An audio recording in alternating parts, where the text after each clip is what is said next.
السلام علیکم ورحمۃ اللہ وبرکاتہ۔ بندہ ناچیز حاضر ہے ایک نئے موضوع کے ساتھ۔ آج کا ہمارا موضوع ہے نفلی روزے۔ نفلی روزے وہ روزے ہوتے ہیں جو فرض نہیں ہیں۔ ان کو نہ رکھنے کا کوئی گناہ نہیں ہوتا، پر ان کو رکھنے سے بہت زیادہ اجر و ثواب ملتا ہے۔ حضور اکرم صلی اللہ علیہ وآلہ وسلم نے ارشاد فرمایا، رمضان کے بعد سب سے افضل ترین روزہ 9 اور 10 محرم یا 10 اور 11 محرم کا روزہ ہے۔ اس لیے ہمیں اہتمام کرنا چاہیے کہ ہم 9، 10 اور 11 محرم کا روزہ رکھیں۔ حضور اکرم صلی اللہ علیہ وآلہ وسلم سے یوم عاشوراء کے روزے کے بابت سوال کیا گیا تو آپ حضور اکرم صلی اللہ علیہ وآلہ وسلم نے ارشاد فرمایا کہ یہ روزہ گزشتہ سال کے گناہوں کا کفارہ بن جاتا ہے۔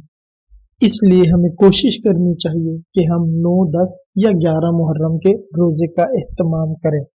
رمضان المبارک کے فوراً بعد جو روزے آتے ہیں وہ شوال کے روزے ہیں۔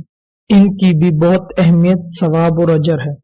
شوال کے روزوں کے بارے میں تفصیلی بات کی گئی ہے میری لاسٹ ویڈیو میں، براہ مہربانی اس کو بھی جا کر دیکھیں۔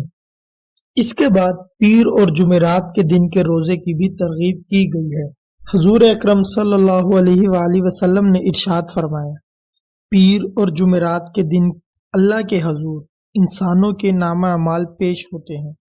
اس لیے میں چاہتا ہوں کہ جب میرے نامہ اعمال اللہ کے حضور پیش ہوں تو میں روزے سے ہوں۔ اس دن حضور اکرم صلی اللہ علیہ وآلہ وسلم کی ولادت بھی ہوئی، اس لیے بھی حضور اکرم صلی اللہ علیہ وآلہ وسلم نے پیر کے دن کے روزے کا اہتمام کیا، کیونکہ حضور اکرم صلی اللہ علیہ وآلہ وسلم اس دن کے روزے کا اہتمام کرتے تھے اور یہ سنت بھی ہے، تو ہمیں بھی اس دن کے روزے کا اہتمام کرنا چاہیے۔ اس کا بھی کافی اجر و ثواب ہے۔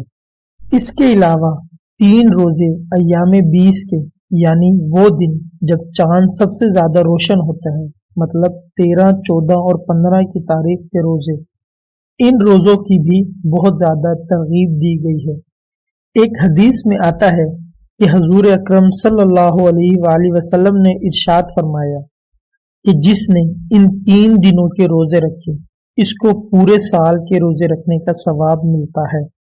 یہ سب نفلی روزے ہیں، ان کو نہ رکھنے کا کوئی گناہ نہیں ہے، پر ان کو رکھنے کا ثواب اور اجر بہت زیادہ ہے۔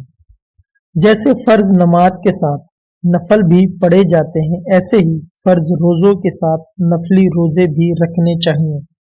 نفلی روزوں سے ہوگا کچھ ایسا کہ اگر فرض روزوں میں کوئی کمی کوتاہی ہو جائے تو وہ نفلی روزے مکمل کر دیتے ہیں، پر کر دیتے ہیں۔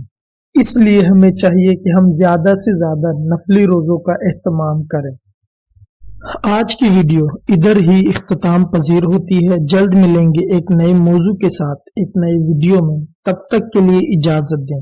اور جانے سے پہلے صرف اتنا کہنا چاہوں گا، اے اللہ پاک ہمیں ہمارے اعمال میں اس طرح سر انجام دینے کی کوشش دی جیسے تو چاہتا ہے کہ ہم سر انجام دیں۔ آمین۔ اللہ حافظ۔